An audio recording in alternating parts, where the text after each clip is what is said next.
आजकल हमारे देश में पेट्रोल और डीजल के प्राइसेस घी से भी महंगे हो गए हैं। यही हाल रहा तो एक दिन ऐसा भी आएगा जब पेट्रोल और डीजल के लिए भी हमें लोन लेना पड़ेगा। जो पेट्रोल 1990 में 12 रुपए में बिकता था वो अब 110 रुपए में बिकने लगा है। लेकिन क्या आपने कभी सोचा है कि पेट्रोल और डीजल को कैसे बनाया जाता है और क्यों ये इतना महंगा है? जानेंगे आज पेट्रोल और डीजल बनने की पूरी कहानी, तो वीडियो को बिल्कुल स्किप मत करना। दोस्तों, वीडियो में पेट्रोल और डीजल निकालने का जो प्रोसेस आप देखेंगे उससे आपको पता लग सकता है कि इन्हें बनाना काफी आसान है, लेकिन जो दिखता है वो अक्सर सच नहीं होता। इनकी मैन्युफैक्चरिंग यानी कि इन्हें बनाने की प्रोसेस की वजह से भी पेट्रोल और डीजल इतने महंगे होते जा रहे हैं, क्योंकि इस प्रोसेस में अरबों रुपए खर्च होते हैं। ऐसा नहीं है कि पेट्रोल कंपनियां पेट्रोल और डीजल को सीधे जमीन से पंप करके निकाल लेती हैं और पेट्रोल पंप पर पहुंचा देती हैं, बल्कि उन्हें तो इस काम में बहुत मेहनत करनी पड़ती है। दरअसल पेट्रोल या डीजल हमें जमीन के भीतर से एक काले और गाढ़े तरल पदार्थ के रूप में मिलता है, जिसे पेट्रोलियम कहा जाता है, और ये दोनों ही फ्यूल इसी पेट्रोलियम से बनते हैं। पेट्रोलियम एक लैटिन शब्द है जिसका मतलब है चट्टानों से मिलने वाला तेल, जो कि जमीन के अंदर पाया जाता है। वैसे इस पेट्रोलियम के बनने की भी अपनी इंटरेस्टिंग कहानी है। आज से हजारों लाखों साल पहले जब इस धरती पर समय समय पर कई बार विनाशकारी आपदाएं आई, तब धरती पर रहने वाले जानवर और पेड़ पौधे जमीन की गहराई में दब गए, और हजारों सालों तक दबे रहने के बाद जब ये पूरी तरह से डिकम्पोज हो गए तब ये पेट्रोलियम में कन्वर्ट हो गए। हजारों सालों तक दबे रहने के चलते ये प्रेशर और हीट की वजह से लिक्विड में बदल गए, और इनमें से बहुत सारे ऐसे सोर्सेस समुद्र के अंदर या फिर जमीन के नीचे अभी भी दबे हुए हैं। जब इंसान ने पेट्रोलियम और उसकी क्वालिटीज को जान लिया तो कई बड़े बड़े कुओं से ड्रिलिंग करके इस पेट्रोलियम को निकालना शुरू कर दिया। इस पेट्रोलियम में कच्चा तेल यानी कि क्रूड ऑयल होता है। इस क्रूड ऑयल में पेट्रोल, नेफ्था, केरोसिन, डीजल और मोम जैसी चीजें होती हैं। एक बार जब इसे निकाल लिया जाता है तो इस कच्चे तेल को कारखाने में ले जाया जाता है। इस कारखाने को रिफाइनरी कहा जाता है। लेकिन क्या आप जानते हैं कि कच्चा तेल हर जगह नहीं पाया जाता है, और दुनिया में कुछ ही जगहें हैं जहां ये तेल मिलता है।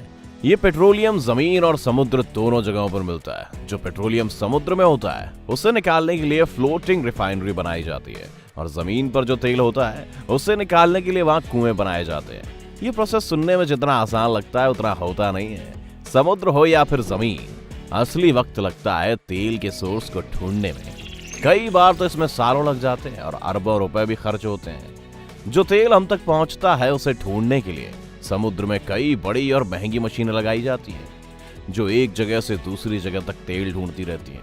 जब इस मशीन को एक जगह से तेल मिल जाता है तो इसे आसपास की चट्टानों से मजबूती से बांध दिया जाता है ताकि ये हिल डुल ना सके। इसके बाद समुद्र के अंदर ड्रिलिंग की जाती है, जैसे घरों में नल लगाने के लिए ड्रिल करते हैं वैसे ही। लेकिन ये जो ड्रिल होती है वो हजारों फीट नीचे तक होती है। जैसे ही एक बार इस ड्रिल से तेल मिलता है तो उसे पाइप की मदद से इस तैरती हुई रिफाइनरी तक पहुंचा दिया जाता है। जमीन पर ड्रिलिंग का काम भी कुछ इसी तरह होता है। एक बार जब तेल को निकाल लिया जाता है तो इन्हें रिफाइनरी में ले जाया जाता है। इन रिफाइनरी में इस कच्चे तेल को बड़े बड़े सिलेंड्रिकल बर्तनों में डालकर गर्म किया जाता है। फिर अलग अलग टेम्परेचर पर कच्चे तेल में मौजूद चीजें अलग अलग पाइपों की मदद से निकाल ली जाती है। अब ये होता कैसे? असल में हमें पेट्रोल और डीजल पेट्रोलियम के अलग अलग टेम्परेचर पर मिलते हैं, इसीलिए इसे अलग अलग टेम्परेचर पर गर्म किया जाता है। आपको ये तो पता ही होगा कि हर तेल का अलग अलग बॉइलिंग पॉइंट होता है, और पानी का 100 डिग्री सेल्सियस। ऐसे ही कच्चे तेल का भी बॉइलिंग पॉइंट होता है, लेकिन इसे अलग अलग टेम्परेचर पर उबाला जाता है, क्योंकि इस कच्चे तेल में केरोसिन ऑयल और पेट्रोल डीजल होते हैं, जो अलग अलग टेम्परेचर पर ही मिलते हैं। जैसे जैसे हम पेट्रोलियम को उबालते हैं ये कच्चा तेल भाप बनने लगता है। इसे ऐसे समझिए कि डीजल को पाने के लिए 260 डिग्री तक कच्चे तेल को उबालना पड़ता है, और 40 डिग्री पर हमें पेट्रोल मिलता है। वहीं 160 डिग्री पर केरोसिन ऑयल मिलता है। इसी तरह एक कॉम्प्लेक्स प्रोसेस से पेट्रोल, डीजल और केरोसिन ऑयल जैसी चीजें हमें मिल जाती हैं। दोस्तों, अब आप समझ गए होंगे कि पेट्रोल किस तरह बनता है। एक बार जब हमें पेट्रोल और डीजल मिल जाता है तो इसकी टेस्टिंग होती है कि कितने ऑक्टेन का पेट्रोल मिला है। जितना ज्यादा ऑक्टेन उतना ज्यादा महंगा और अच्छा तेल माना जाता है। इसके बाद इसे टैंकर्स में भरकर ट्रांसपोर्ट किया जाता है।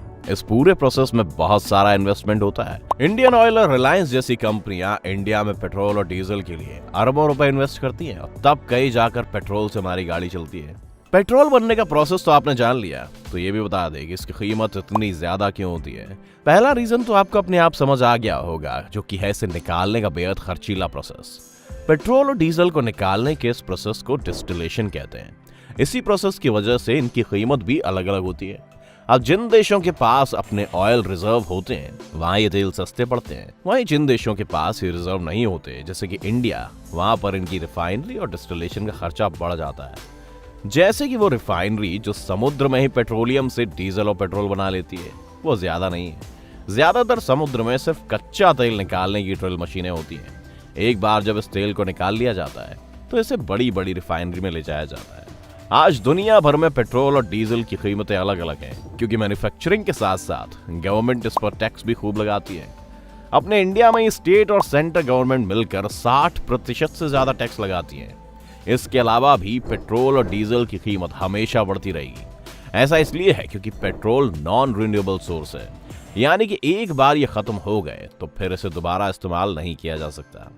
इसीलिए जैसे जैसे इनका यूज बढ़ता जा रहा है वैसे वैसे इनके प्राइसेस भी बढ़ते जा रहे हैं, क्योंकि ये धीरे धीरे खत्म हो रहे हैं। एक्सपर्ट्स कहते हैं कि जितनी स्पीड से हम इन्हें यूज कर रहे हैं, उस स्पीड में दुनिया से 40 से 50 सालों तक तेल खत्म हो जाएगा।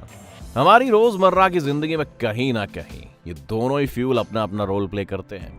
किसानों को ट्रैक्टर से लेकर 5 स्टार होटलों के जनरेटर तक डीजल मांगते हैं। कुल मिलाकर पेट्रोल और डीजल आपके पीछे और आप पेट्रोल और डीजल के पीछे हमेशा रहते हैं। इसीलिए इस पूरे टाइम को ऑयल एज कहा जाता है। और आज के टाइम में ईरान, कुवैत और सऊदी अरब जैसे देश इसीलिए इतने अमीर हैं, क्योंकि दुनिया में सबसे ज्यादा ऑयल रिसोर्स इन्हीं के पास है और इनकी पूरी इकोनॉमी इसी पर डिपेंड करती है। और इन देशों का एक संगठन है जिसे ओपेक कहा जाता है, वही मिलकर तेलों की कीमतें भी तय करता है। एक तरह से तेल कीमतों पर इनकी मनमानी चलती है। आज भले ही सोलर एनर्जी और इलेक्ट्रिक एनर्जी जैसी टेक्नोलॉजी आ गई हो, लेकिन इनके भी प्रोडक्शन में कहीं ना कहीं इन दोनों फ्यूल्स का इस्तेमाल शामिल है। इससे आप ये भी समझ गए होंगे कि अरब के देश जिनके पास खूब सारा तेल है वो इतने अमीर क्यों हैं। अब आपको पूरी बात समझ आ गई होगी कि पेट्रोल और डीजल की कीमतें ज्यादा क्यों हैं और ये बनते कैसे हैं। अंत में बस हम यही कहेंगे कि पेट्रोल और डीजल नॉन रिन्यूएबल सोर्सेज हैं जो एक दिन खत्म हो जाएंगे। इसलिए आज के टाइम में सबसे ज्यादा जरूरी है कि रिन्यूएबल सोर्सेज की तरफ देखा जाए, जैसे सोलर एनर्जी और विंड एनर्जी, क्योंकि ये सोर्स जल्दी से खत्म होने वाले सोर्स नहीं है और इनकी लाइफ बहुत ज्यादा होती है। जितनी जल्दी हम इन सोर्सेज को यूज करने की टेक्नोलॉजी बना लेंगे, उतनी जल्दी हमें पेट्रोल की कीमतों से और इसे खत्म होने के डर से छुटकारा मिल जाएगा। ये टाइम भले ही ऑयल एज का है, लेकिन जैसे जैसे दुनिया बदल रही है और नए नए एक्सपेरिमेंट्स के साथ टेक्नोलॉजी बदल रही है, आने वाला टाइम इन्हीं रिन्यूएबल एनर्जी रिसोर्सेज का होगा। इसलिए जितनी जल्दी हम इसमें आगे निकलेंगे, उतना ही हम सुपर पावर बनने की होड़ में आगे होंगे। इस वीडियो का सफर यही था। वीडियो पसंद आया हो तो वीडियो को लाइक और शेयर करना ना भूलें, और अगर आप इस चैनल पर नए हैं तो चैनल को सब्सक्राइब जरूर करें। हम फिर लेकर आएंगे ऐसी ही नई नई जानकारी वाली बातें एक नए एपिसोड में। तब तक के लिए अलविदा।